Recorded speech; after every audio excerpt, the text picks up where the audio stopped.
ఇప్పుడు మరి ధనుష్ గారికి డూబ్లా మీరు చేశారు. ఒక సినిమా తీసిన మేడం, అదే సార్ మూవీ. సార్ మూవీ తీసిన. మొన్న రీసెంట్ కూడా ఆ కుబేర సినిమా శేఖర్ కమల ఆఫీస్ పిలిచింది మేడం. సార్ పిలిచింది, పోయేసరికి ఏమైంది ఈశ్వర్ అని సార్, సార్ ఇట్లా ప్రాబ్లం సార్ అని చెప్పిన. సార్ అర్జెంటా సార్ అంటే అర్జెంట్ అన్నాడు. సార్ నీకు చెప్తాను చెప్పి ఫోటోలు తీసుకుని మేడం ఈ ఇంటి వెనక ఒక ఈవినింగ్ అట్లా ఫోన్ చేసి, ఈశ్వర్ సారీ ఈశ్వర్ ఇట్లా హెల్త్ ప్రాబ్లం కదా, సెట్ కావని చెప్పి రిజెక్ట్ చేశారు. ఇంటికి వచ్చినాక చాలా అంటే చాలా ఎడిషన్ మేడం.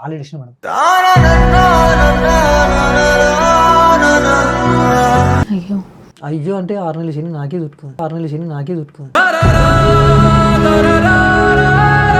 లైఫ్ లో ఫేమ్ ఉన్నంత వరకు మనల్ని వాడుకునేంత వరకు వాడుకుంటారు. తర్వాత పీల్చి పిప్పి వేసిన తర్వాత దాన్ని తీసుకొచ్చి చెత్తబుట్ల పడేసినట్టు పడేసి. ఇప్పుడు నాకు ఏం లేదు మేడం. ఒక బాధ ఏంటంటే అట్లీస్ట్ ఒక సాయం చేయకున్నా సరే, అరే మామ నీకేం మాత్రం నేను ఉన్నారా.